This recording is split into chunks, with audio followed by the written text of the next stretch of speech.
While senators debate on social spending for necessities like healthcare and education, consider this. The United States spends more than $80 billion on incarceration each year. And the majority of those people behind bars are black and brown. Take a look at the imprisonment rate broken down by race. The latest data from the Bureau of Justice Statistics finds that out of 100,000 residents, more than 1,200 black people are in lockup.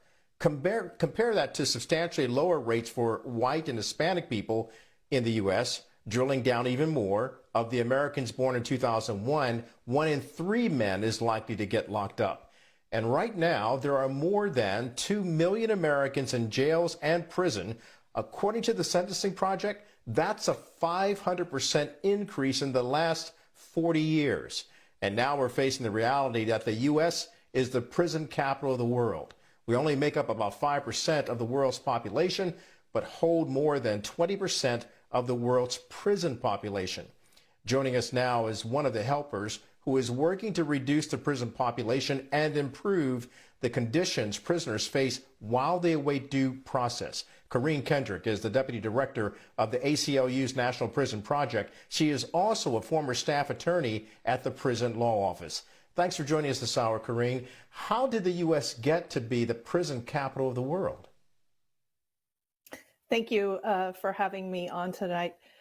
Well, it didn't happen overnight. As you said, about 40 years ago, across the country, we started having state after state passing these so-called tough on crime bills, lock people up for decades and decades. And when that happens, people build up in prisons. And so that's why we've seen this explosive growth over the past 40 years.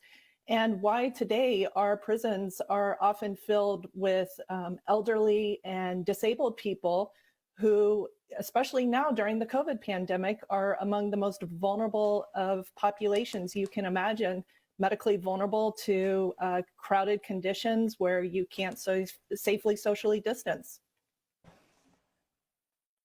Corene, in the absence of federal legislation, we have seen celebrities like Jay-Z, John Legend, Kim Kardashian bring national attention to individual cases of injustice. Is that the new path forward where private sector individuals step up to fix the gaps? Well, obviously, as advocates, we welcome everybody to join and to speak out and to shine light upon the racial injustices of our criminal justice system and the horrific conditions in our prisons and jails.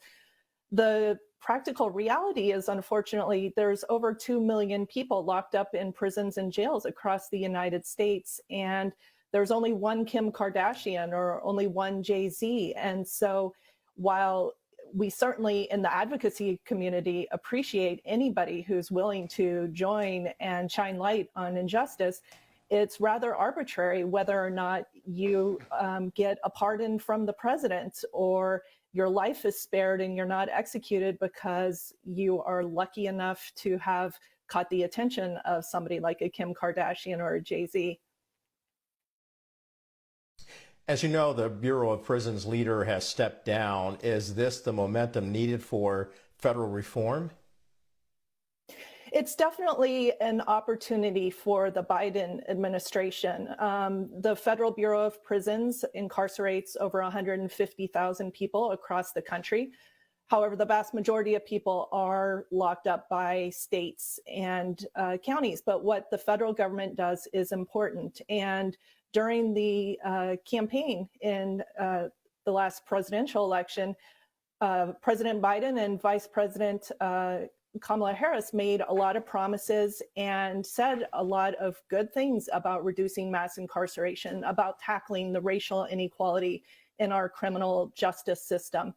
And unfortunately, for over a year, practically, there was this leader of the Federal Bureau of Prisons who was a holdover from the Trump administration, who oversaw the execution killing spree in the final months of the Trump administration, who had not done much to attack the corruption and incompetence that congressional investigators had found. So this is a great time for the Biden administration to really put their money where their mouth was when they were on the campaign trail, and to show that they are committed to reforming the federal prison system.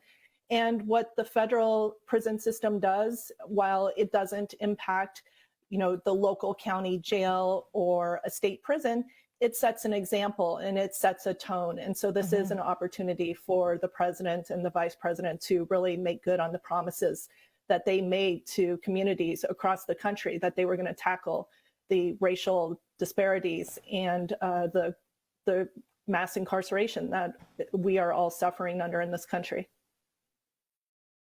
How much of that can be done just by the Biden administration through executive order, knowing that everything else they've proposed has stalled in Congress?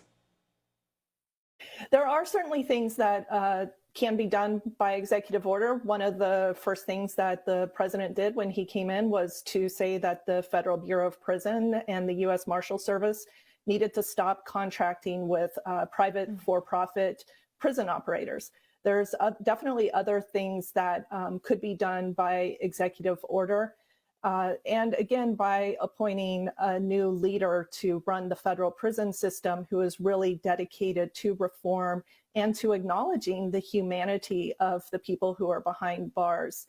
Other than that, like I said, the vast majority of people who are behind bars in our prisons and jails are locked up on a local level. And so that really speaks to the need to focus on who is being elected as prosecutors, who is being elected as sheriffs in your counties, who is your governor, what are the policies that your legislature is making, and why in most parts of the country is one of the top budget items for a state or a county, the local carceral facility. Such a very good point about pointing out that politics with prison reform is local. Corene Kendrick, the Deputy Director of the ACLU's National Prison Project, thank you again for joining us this hour.